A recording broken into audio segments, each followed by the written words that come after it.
কল্পনা করুন তো সকালবেলা আপনার ঘুম ভাঙল কফির গন্ধে।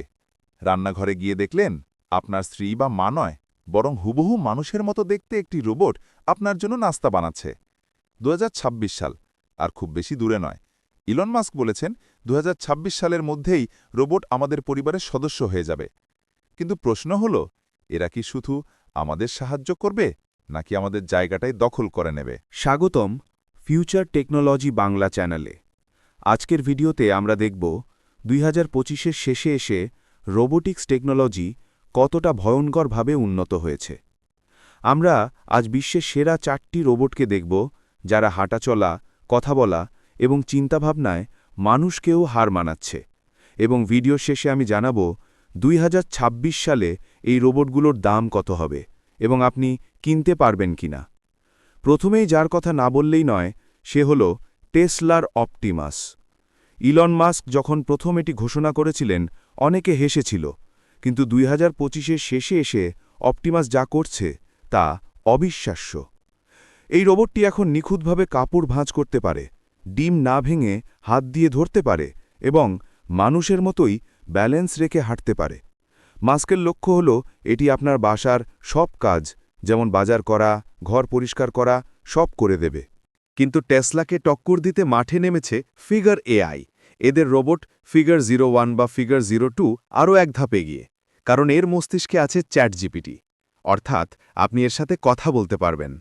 আপনি যদি বলেন আমি ক্ষুধার্ত, সে বুঝে নেবে যে তাকে এখন খাবার দিতে হবে।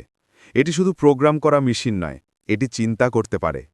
২০২৬ সালে BMW তাদের কারখানায় এই রোবট দিয়েই গাড়ি বানাবে।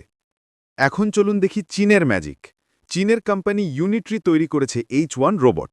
এটি বিশ্বের সবচেয়ে দ্রুতগতির হিউম্যানয়েড রোবট। যদি আপনি একে ধাক্কা দেন বা লাথিও মারেন, এটি পড়ে যায় না, বরং নিজেকে সামলে নেয়।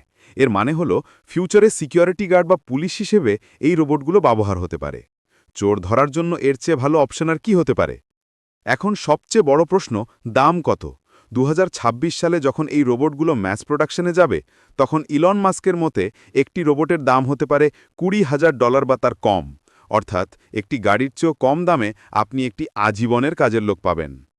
২০২৬ সালে আমরা দেখব রেস্টুরেন্টে ওয়েটার হিসেবে, হাসপাতালে নার্স হিসেবে এবং বয়স্কদের দেখাশোনা করার জন্য এই রোবটগুলো ঘরে ঘরে পৌঁছে গেছে। কিন্তু এর উল্টোপিঠও আছে। গোল্ডম্যান স্যাক্সের রিপোর্ট অনুযায়ী ২০৩০ সালের মধ্যে ৩০ কোটি মানুষ তাদের চাকরি হারাতে পারে। ড্রাইভার, কুলি বা সাধারণ শ্রমিকদের জায়গা নেবে এই রোবটরা। আমরা কি একটি বেকারত্বের পৃথিবীর দিকে এগিয়ে যাচ্ছি, নাকি মানুষ নতুন কোনো কাজ খুঁজে নেবে? ইতিহাস কিন্তু অন্য কথা বলে। যখন কম্পিউটার এসেছিল, তখনও মানুষ ভেবেছিল চাকরি শেষ হয়ে যাবে, কিন্তু তা হয়নি, বরং নতুন হাজার হাজার চাকরির সৃষ্টি হয়েছিল। ২০২৬ সালেও তাই ঘটবে। রোবটরা যখন কুলি বা ওয়েটারের কাজ করবে, তখন মানুষের চাহিদা বাড়বে রোবট টেকনিশিয়ান, এআই ট্রেনার এবং রোবট সাইকোলজিস্ট হিসেবে। মানুষকে তখন আর গাধার খাটনি খাটতে হবে না, মানুষ তখন হবে এই রোবটদের ম্যানেজার। আমরা কায়িক শ্রম থেকে বেরিয়ে এসে বুদ্ধিবৃত্তিক কাজের দিকে ঝুঁকব। শুধু চাকরি নয়, রোবট আমাদের জীবনও বাঁচাবে। ভাবুন তো, আগুন লাগা বিল্ডিংয়ে দমকল কর্মীদের বদলে যদি রোবট ঢোকে, অথবা ম্যানহোলের বিষাক্ত গ্যাস পরিষ্কার করতে যদি মানুষকে আর নামতে না হয়। ২০২৬ সালের পর থেকে ডিজাস্টার ম্যানেজমেন্ট বা দুর্যোগ মোকাবিলায় হিউম্যানয়েড রোবটরা হবে আমাদের প্রধান হাতিয়ার।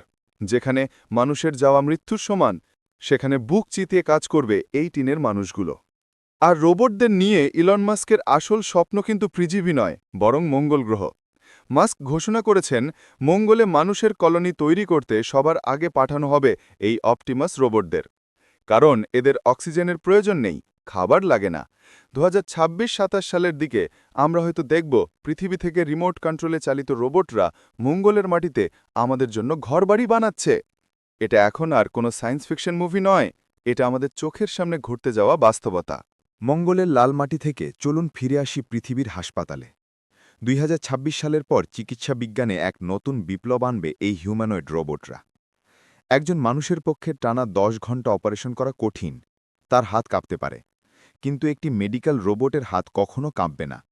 ন্যানো টেকনোলজি ব্যবহার করে এরা শরীরের এমন সব জটিল অপারেশন করবে যা এখন অসম্ভব মনে হয়। ভবিষ্যতে হয়তো আপনার হার্ট সার্জারি কোনো মানুষ ডাক্তার নয়, বরং টেসলা বা অন্য কোনো কোম্পানির রোবট ডাক্তার করবে। এবং সেটা হবে 100% নিখুঁত।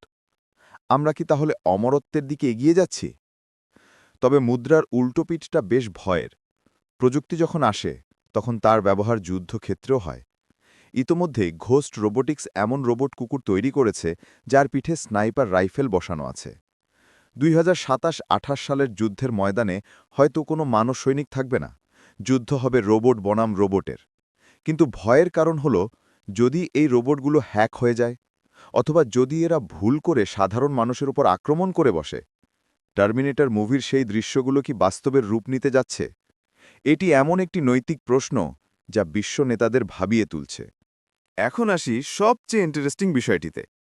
ইলন মাস্কের আরেক কোম্পানি নিউরালিঙ্কের সাথে যদি এই রোবটদের কানেক্ট করা হয়, তাহলে কি হবে? এর মানে হলো, আপনি ঘরে বিছানায় শুয়ে থাকবেন, কিন্তু আপনার ব্রেনের সিগন্যাল দিয়ে আপনি 1000 মাইল দূরের একটি রোবটকে নিয়ন্ত্রণ করবেন। ঠিক যেন অবতার সিনেমার মতো। পঙ্গু ব্যক্তিরা যারা হাঁটতে পারেন না, তারা এই প্রযুক্তির মাধ্যমে রোবট শরীরের সাহায্যে আবার দৌড়াতে পারবেন, পাহাড় বাইতে পারবেন। মানুষের মস্তিষ্ক আর মেশিনের শরীর, এটাই হতে যাচ্ছে 2030 সালের সুপার হিউম্যান। ভিডিও শুরুতে বলেছিলাম বেকারত্বের কথা। সবাই যদি কাজ হারায়, তাহলে মানুষ খাবে কি? এখানেই আসছে ইউনিভার্সাল বেসিক ইনকাম বা ইউবিআই।